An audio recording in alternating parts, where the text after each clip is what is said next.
TG Geeks, episode 88, July 27th, 2016. It's Bloody Healing.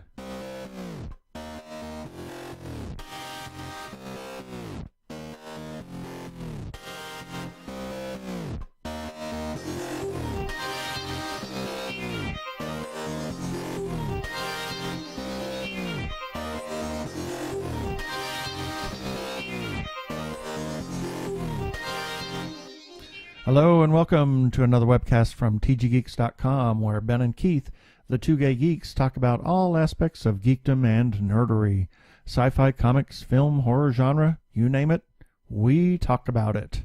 I'm Keith Lane, and we're coming to you very early from TG Squared Studios in lovely Phoenix, Arizona. And I'm Ben Raggington, also coming to you from, where's my bloody coffee? Exactly. Phoenix, Arizona. We have a really special treat, and that's all we're doing in this episode. It's a special episode just for Patricia Chica and the second showing of her new short film, Crimson Dance. And we're going to just get right to it. It'll explain about the short and what it's all about in the interview. So here we go.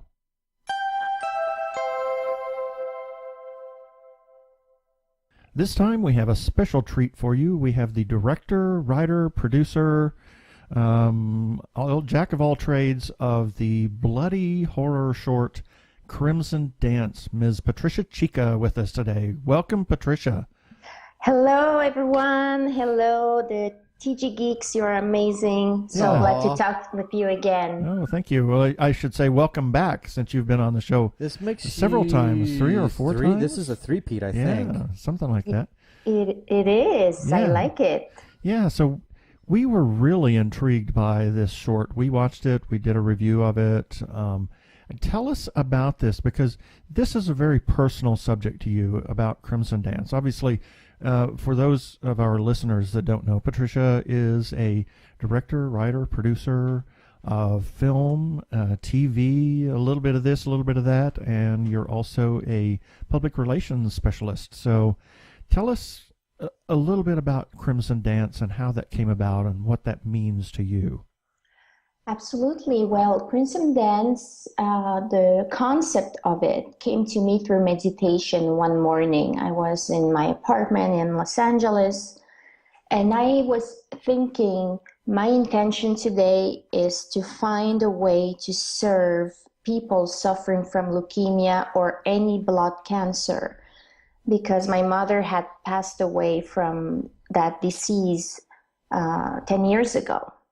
Mm-hmm. And I thought, how can I use my skills as a filmmaker and storyteller to incite people to donate blood? And I just released that intention into the universe. And 20 minutes later, when I finished my meditation, it was very clear to me what the story was and what this concept of Crimson Dance was going to be. And I got very excited about it. So I called my writing partner, Kamal John Iskander, who wrote the previous short, A Tricky Treat, and I told him the concept, and he really liked it. Yeah, so it really is a fascinating subject. Is that how the whole idea of doing it as a burlesque dance, did that also come out through your meditation? Because that was one of the most provocative, sensual, primal aspects of the entire story. Did that come out of your meditation, or did that develop later? Oh, it was in the meditation for sure, because everything that I do is a little edgy, out there. It's quirky. It's not conventional. Usually the ideas that I receive from my inspiration. So, and I'm a big fan of burlesque. So it's very natural to me to think about those elements, because they are so part of who I am as an artist, and as also somebody who appreciates alternative art forms. Yeah, we like the unconventional and the alternative. Yes, it's what really triggers my imagination the most. If I have to stick to the conventions of this world, in any sphere of my life, then I get bored. Well, and you're repressed. Your creativity is repressed as well. I would go so far as to say that by going in the more conventional methods, that you're not really making your audience think. I mean, I saw this short 4 times now, and the first time I watched it was to just kind of take it in. The second time I watched it was to think about it. Mm-hmm. And then the third time was to kind of, expand on my thinking about what this was telling me, and then the fourth time was just to enjoy it for its artistry. But it got me thinking. And exactly, and that was the goal. Exactly. All my films are about making people reflect on different social issues or global issues, and to make them make their own conclusions about it, and possibly put their thinking into action to better this space that we call Earth, or to better society in a more compassionate way. So that's what I always have as an intention when I'm making movies. Otherwise, I would think it's just a waste of my time to spend all this money and time and energy of different people getting involved if there's not a higher purpose to it. Right. So I liked the way you use the blood as a cleansing, as a healing, as it really was. What you said it best in your I call it a blood-soaked dance of life. Yes. Yes, and I really like that. I really loved your review, by the way, Ben. Oh, thank you. When I read it, I felt, wow, somebody really understood, and how beautifully they expressed the concept of this film. And that's why I wrote on my Twitter account how profound your review was, and how grateful I was that you wrote it, you took the time to write it, because it helps filmmakers when journalists and film reviewers and film critics really take the time to appreciate the art form. It's something that I've learned as a publicist, that every movie has a context, and it has to be well presented to the journalists and to the audiences. Mostly to the film critics, I believe, because sometimes if you send a movie without the context surrounding it, it loses its a possibility to find the right audience. Exactly. Yeah. You have to take everything into context, and that was I read the bio or the synopsis of it, and then we watched it the first time, and I was so intrigued by the way it was. What was happening, and immediately after it finished, I said, I have to watch this again. Yeah, exactly. Because I took so much of this stuff in, but then there were some little pieces that I wanted to catch, and that is, when does the erasure, if you will, or the healing, shall we say, start to begin? And it is almost immediately whenever she first puts the first dab of blood on, and yes. It really was. I was fascinated by the way it happened. Exactly. I remember watching it. Actually, I think it was at one moment you see her erase the ink with the blood, and I just burst out, I get it.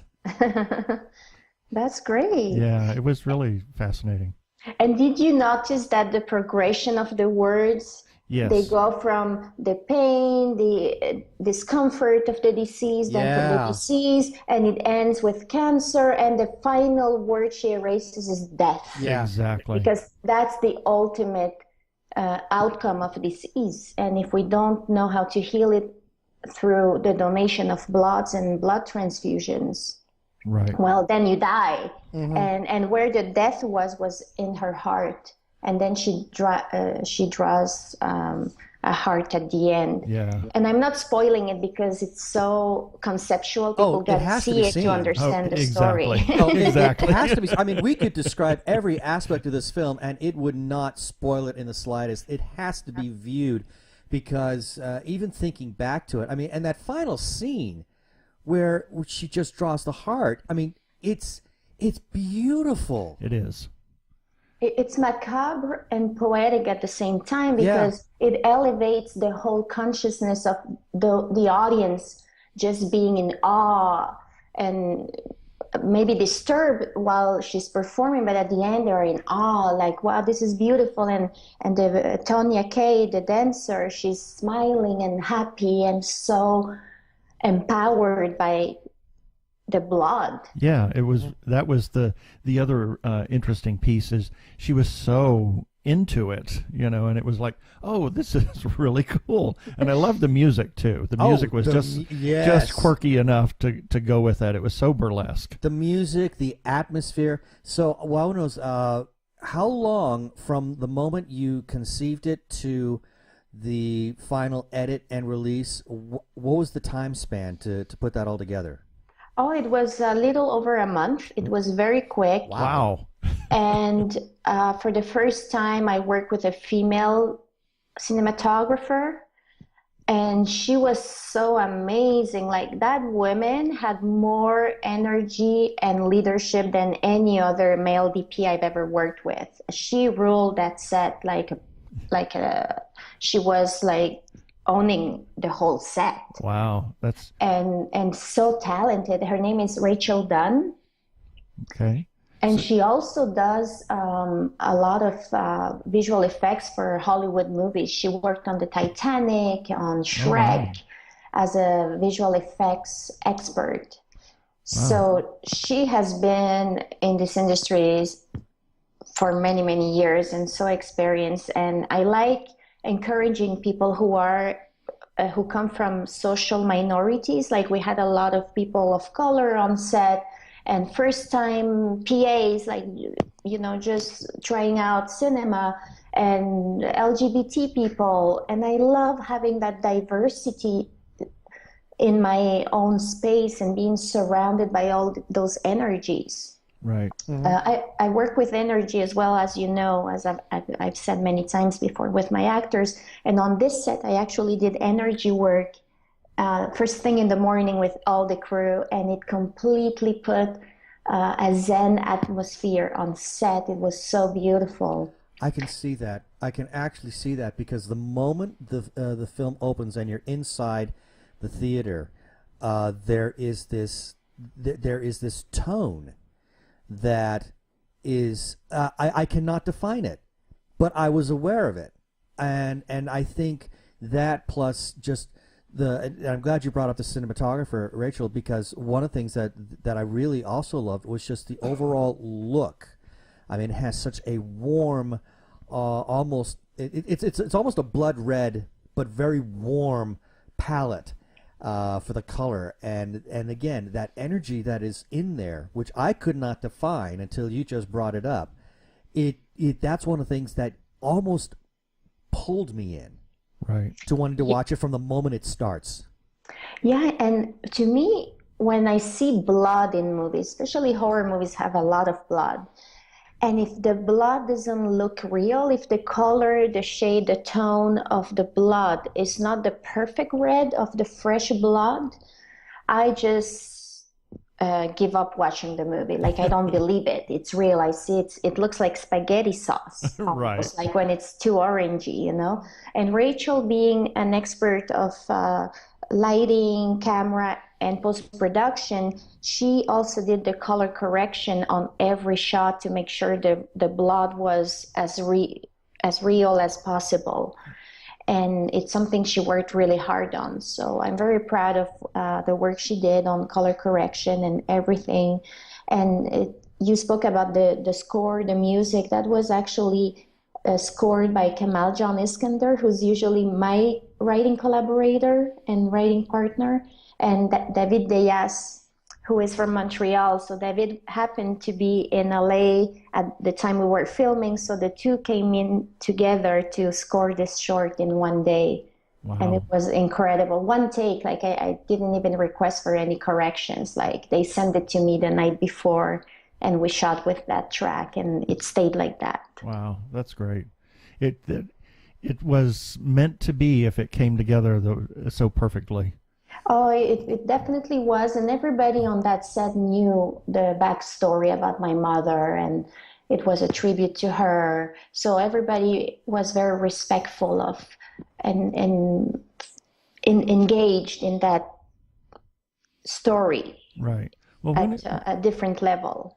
when it has when there's something personal attached to it, it really makes the project a little bit more real, shall we say. Yeah. Yes, totally. So, with your lead scream queen, Tanya, I believe that is her name.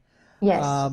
Has she had any experience doing burlesque? Because those opening moves are like, I mean, even for a gay man, I'm watching going, wow, she's smoking.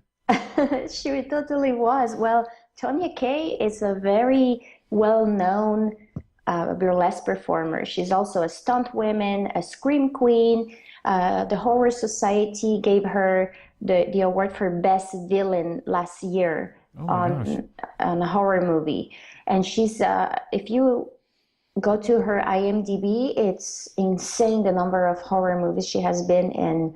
So a very talented performer, actress, everything. And she's a known vegan. She's an advocate of the vegan lifestyle. So on set, she wouldn't even eat most of the craft. And we had to give her juices because that's what she drinks to perform. She wants to be completely clean and clear.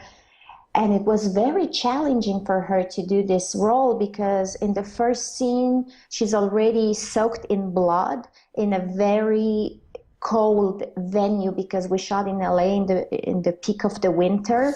And even in LA, it gets really chilly. Yeah. So, and she was completely nude with only an underwear and pasties. So she had to be soaked in liquid and very sticky liquid. So we couldn't even put a towel or a blanket around her because it would stick. Oh, dear. So we had this heater and a PA assigned just to her to keep her warm. But it took 8 hours of her being soaked in blood and couldn't, Lord. She was like freezing. And then when we said action, it wouldn't show at all. She had the most graceful moves and smile and intensity in her face, in her eyes, a total pro. Well, and I was very lucky to also get Tiffany Shepis, who is a very well-known scream queen with over 100 credits under her belt, and she came in last minute to help out because was very compelled by the concept as well. And it was incredible how all this came together so easily and smoothly. Yeah. So after the run here at Fantasia, what's the future of this? The short is already programmed at other festivals, and I can announce off the record that the Rhode Island International Film Festival has selected it, and it's competing in the Academy qualifying category. That means if my short wins, then I become eligible for an Oscar for the live action short. Oh, cool.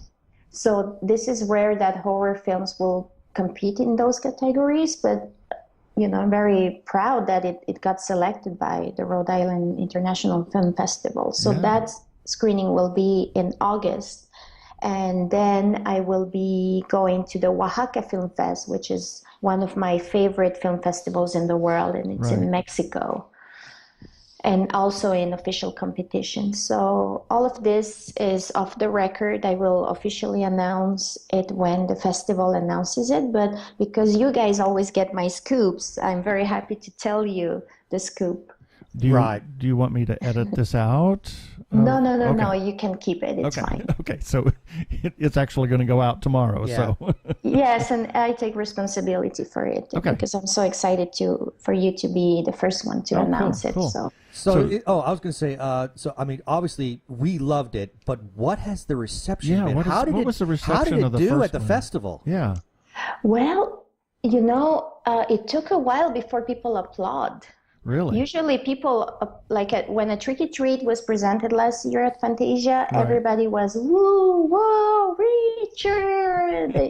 Then they saw the credits and, whoa, big screams in the theater. And for this short, there was total silence when the credits rolled, and it took a while before they applauded because I think they were just taking it all in and still reflecting on the concept. Yeah. Well, it does take a moment to sink in. Like I said, I mean, I had to see it. I had to watch it 4 times, but it was by the time I was into the 4th viewing that I was just so utterly enthralled with both the message and the artistry of it. So yeah, it took me a little bit of time, you know. So I'm not surprised that maybe their reaction was initially a bit subdued, because it is a very reflective piece. It is totally a reflective piece, and that's why, to me, it's even better if people don't applaud, because I feel it puts them in that zone of reflection and of appreciation that they forget the credits are rolling. You know, it's the most beautiful thing when you are so involved and affected by a story. Right. So what has the feedback been on?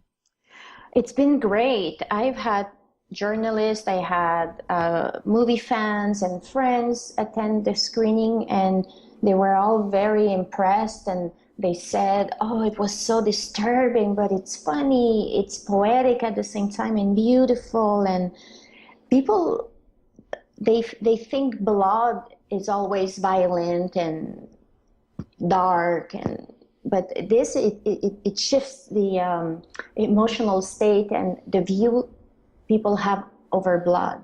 Right. So I'm very glad about that. It changes the paradigm, if you will. Well, it does. It does. That's one of the things that I observed, and I think that's why this little short really stands out like that. Yeah, it was really, I loved it a lot. Yeah, absolutely. Thank you.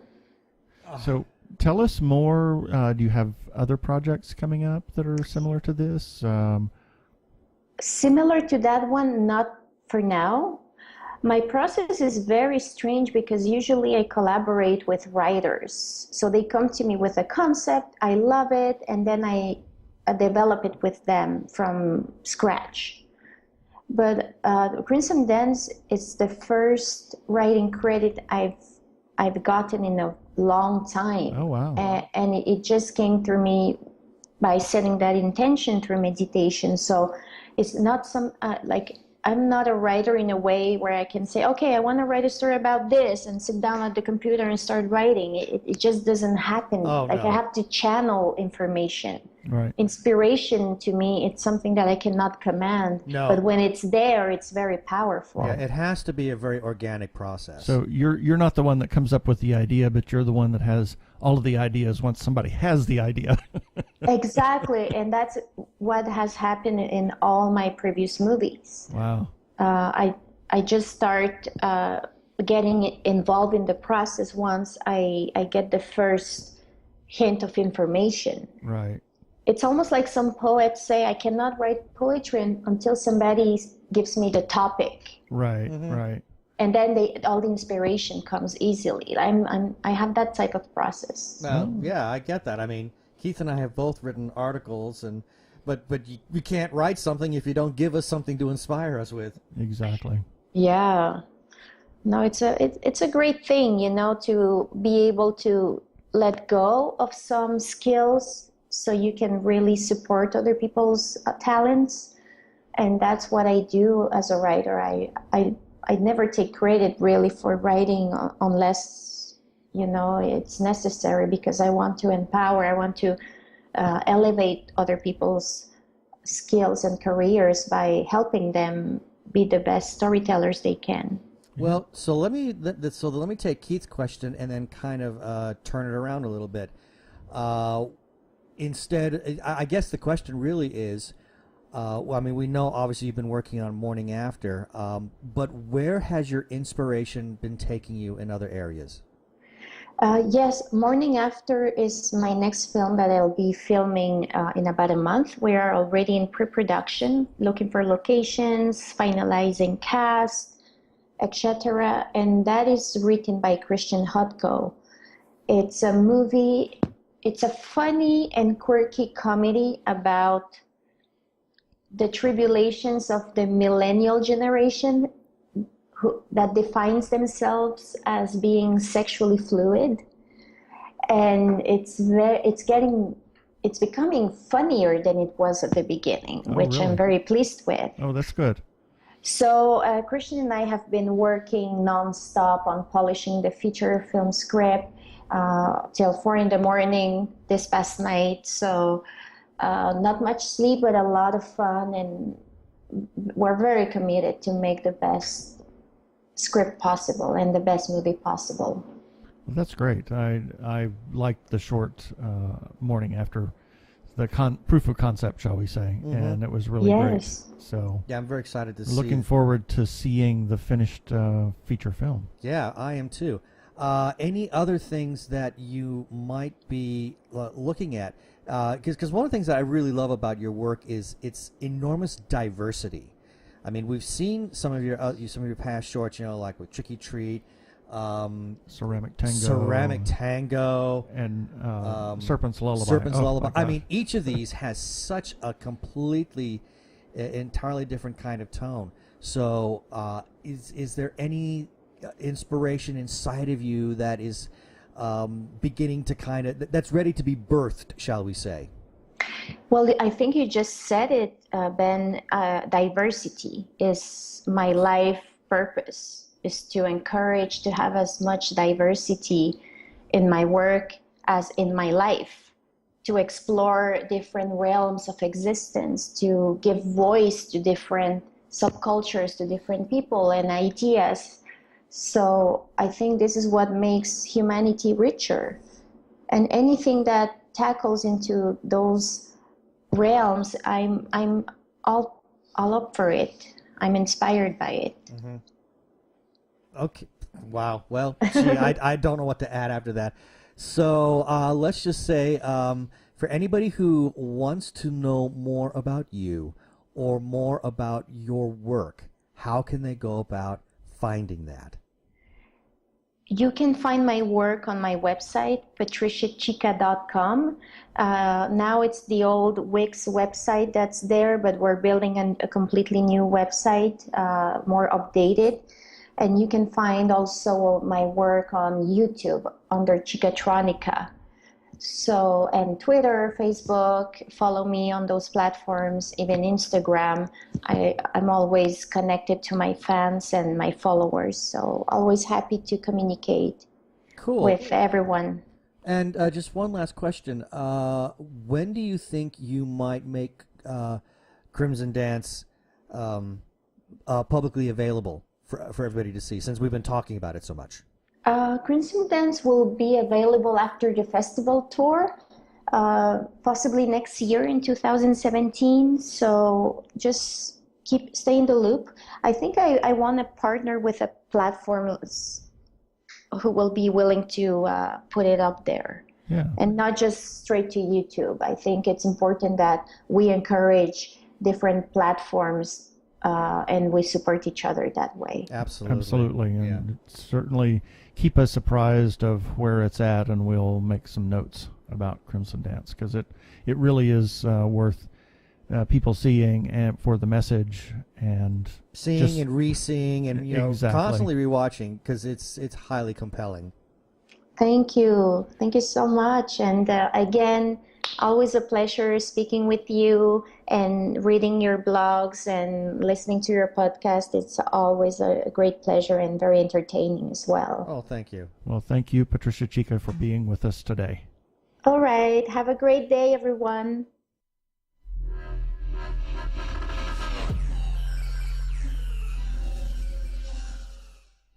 Okay, that should do it for this episode of TG Geeks Webcast. Be sure to check out the article for this webcast episode.